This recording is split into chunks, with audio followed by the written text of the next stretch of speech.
Tại sao huyền thoại siêu thanh Concorde bay chậm khi sơn xanh? Trong chiến dịch quảng bá đồ uống vào những năm 90, một máy bay Concorde được sơn lại thành màu xanh, khiến nó gặp hạn chế về tốc độ.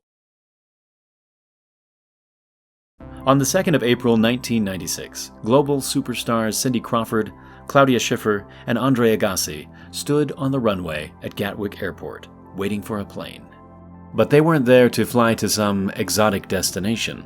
The event was the plane itself, a freshly painted electric blue Concorde, emblazoned with the Pepsi logo. Today, we're going to look at one of the biggest marketing stunts of the 90s and see how something as simple as a paint job created a serious technical issue for this supersonic airliner. During the mid-90s, Pepsi had decided it was time to change their design. There was too much red on their cans, which clashed with their rivals, Coca-Cola. So they rebranded to a mostly blue can and needed a big campaign to announce this change to the world. And so began Project Blue. They struck a deal with Air France, allowing them to repaint one of the 20 Concordes in existence at the time. In fact, they got one of the last Concordes to be made, Sierra Delta. This particular Concorde was built in 1978 and benefited from new construction techniques like the use of titanium rivets, which made it much lighter than other Concordes. To this day, Sierra Delta holds the record for the fastest circumnavigation of the globe, taking 31 hours, 27 minutes, and 49 seconds, including 6 stops for fuel. With the most capable Concorde at their disposal, Pepsi set a date for their big event and got to work. The new paint job was carried out in secrecy at an Air France facility in Paris, requiring over 200 liters of paint and thousands of man-hours to complete. Once the last drop was dry, they quickly wrapped the aircraft in brown paper to make sure the stunt was kept secret. Since the big event was in London, they sped across the English Channel during the night, remaining undercover before being escorted straight to a hangar at Gatwick Airport.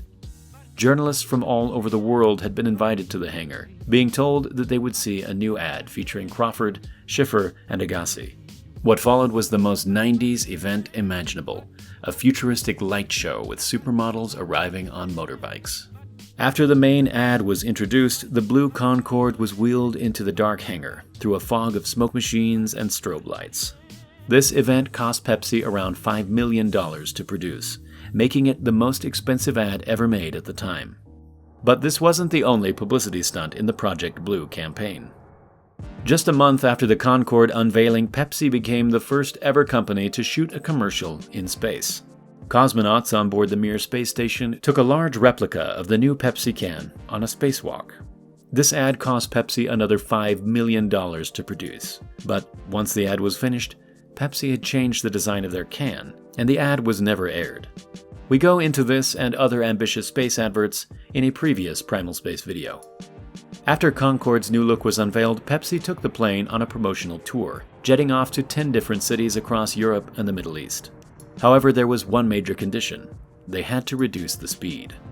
The typical cruising speed for a Concorde was Mach 2.04, but flying at this speed generated a huge amount of heat.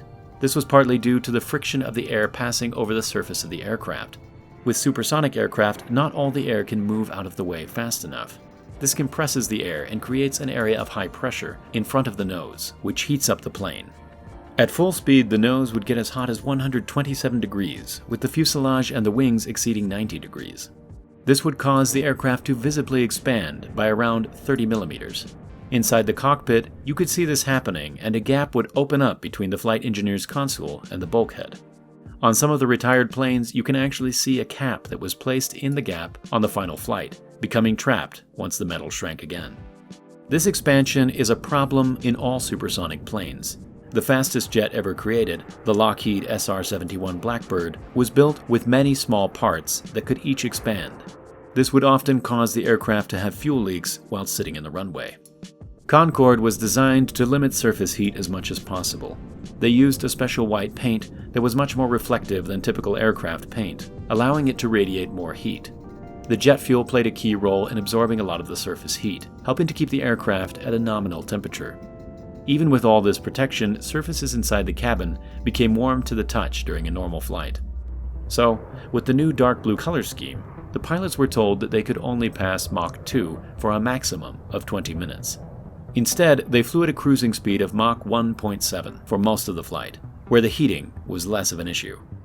Sierra Delta flew with the Pepsi livery for 2 weeks before returning to its normal service under the traditional Air France design. During its short stint as a flying billboard, it visited 10 countries and completed 14 supersonic flights. The process of converting the aircraft into Pepsi colors likely set the company back around $1 million, and it's estimated that Pepsi's budget for the entire Project Blue campaign was over $500 million. By the end of 1996, Coke were making almost 50% more profit than Pepsi. Even going supersonic didn't make them fast enough to catch the world's most popular cola. By the time Concorde ended in 2003, it was simply a more glamorous way for the wealthy to travel, and the quickest way for business people to get to their meetings on the other side of the world. Thank you very much for watching, and I'll see you in the next video.